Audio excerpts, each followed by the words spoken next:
on, my wayward son. There'll be peace when you are done.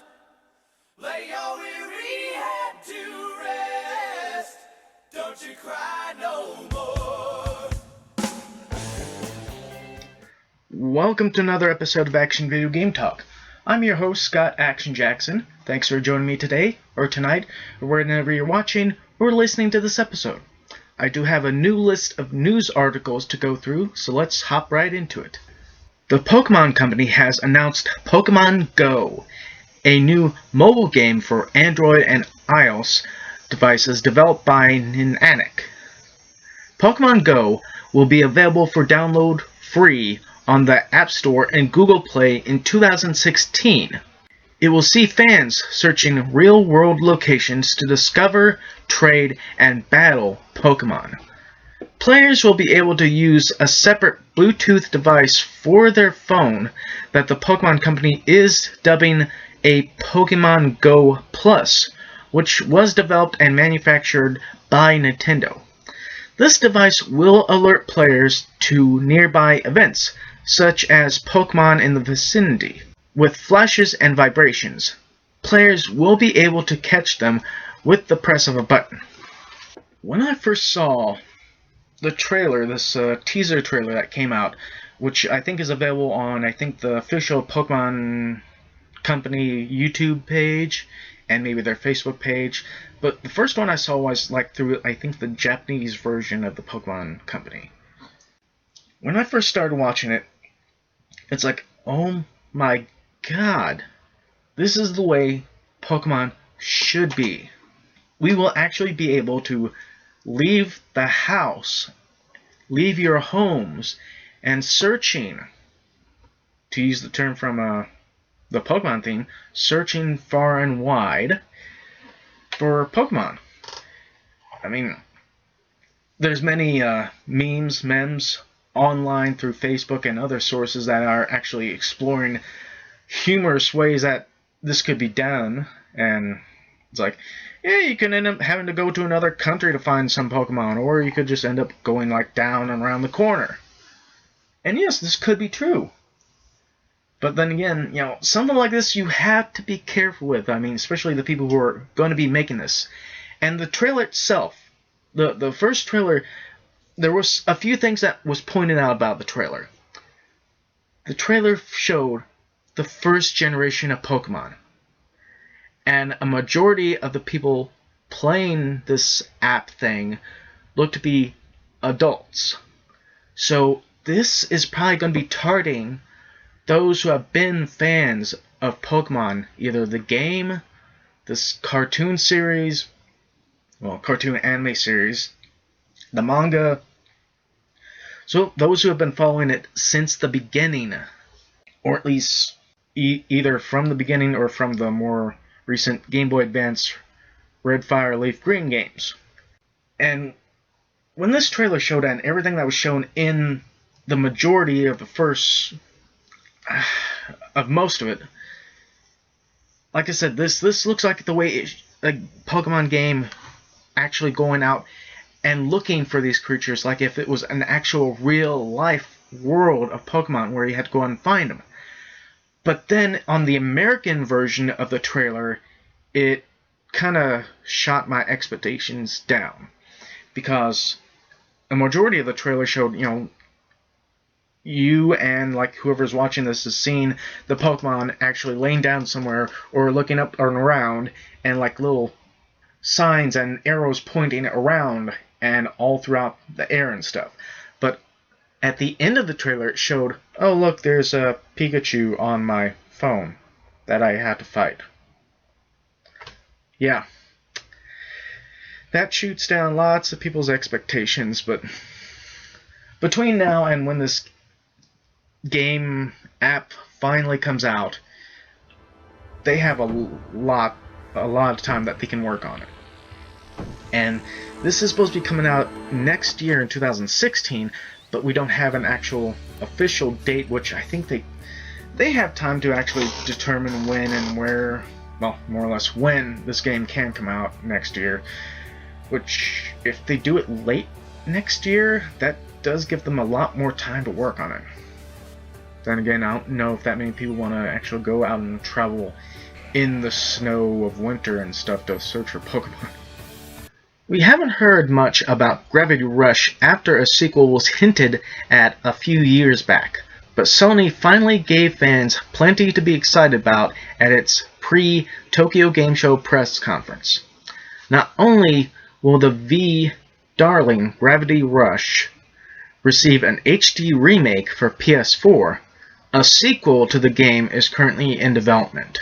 The physics-based action game's sequel will release in Japan next year, while Gravity Rush Remastered will hit late this year on December 10th. Sony revealed a release date on its PlayStation blog for February 9th in North America for Gravity Rush Remastered. I do remember trying Gravity Rush when there was a demo available for it at the local GameStop, when they had a little Vita demo unit where it had it in there. And it was an interesting little game. I mean, I didn't have any real issues. I mean, there was a few challenging parts into it, but it's an interesting concept. And apparently, not only is there now a sequel on the way to it, but there's going to be a remastered version of it coming to PlayStation 4. However, the question here is, would the sequel also be coming to PlayStation 4 at some point as well? I think they could. I think it is possible they could try it, but they'll probably have to wait and see how the sequel does first. Sony held a pre-Tokyo Game Show press conference in Japan to focus on upcoming titles for its Japanese library. Square Enix took the opportunity to announce Kingdom Hearts 2.8 Final Chapter Prologue. Rumors have been swirling that another HD remake was on the way, featuring Dream Drop Distance. Square Enix put the speculation to rest. Kingdom Hearts 2.8 Final Chapter Prologue will indeed feature Dream Drop Distance, the 3DS release that leads up to the Kingdom Hearts 3. But it also has 2 new episodes: Kingdom Hearts X Black Cover and Kingdom Hearts 0.2 Birth by Sleep, a fragmentary passage. The former is a new HD movie that collects the earlier parts of the series' history, which Kingdom Hearts Unchained X details, and reveals more on the foretellers. The latter takes place after Birth by Sleep's storyline and is told from Aqua's perspective. No other details were discussed, but Square Enix did reveal it will be released on PlayStation 4 in 2016.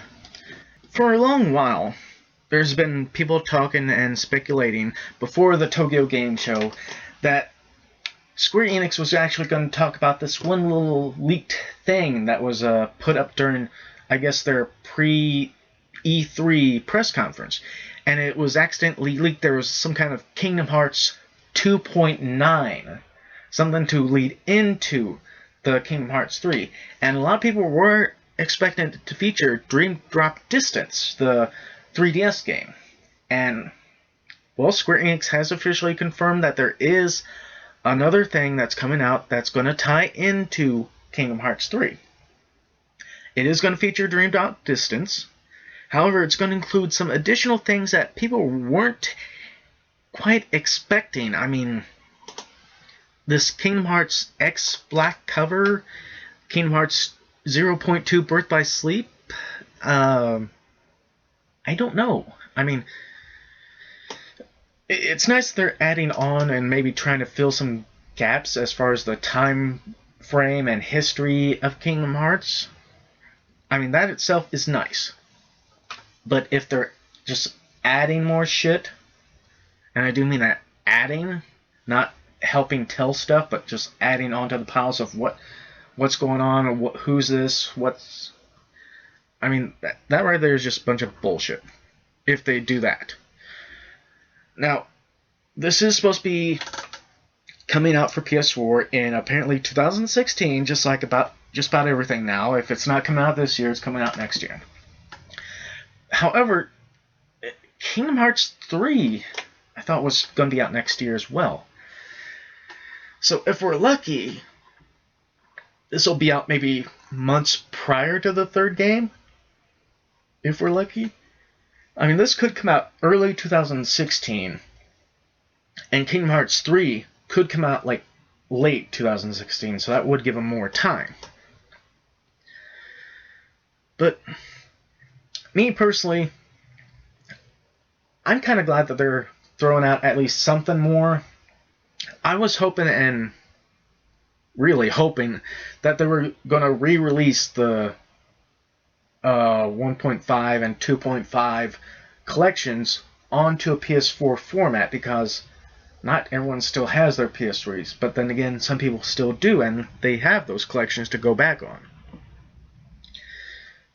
But like I said, that was just me. I was just hoping that they would actually make a 1.5 HD collection or 2.5 collection for the PS4, but if I'm lucky, they might still try it.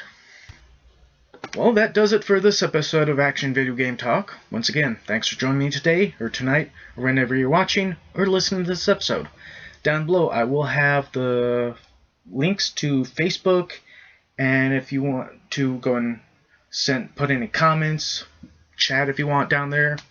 If you enjoyed this, also go and check out what I'm doing with the guys over at Fandom Night. Over there, you can check out their You can also check out their website, fandomnight.com. Otherwise, you can check the Fandom Night Facebook page. Later on, I will have the separate clips up from this episode if you want to check those out. So then, until next time, bye.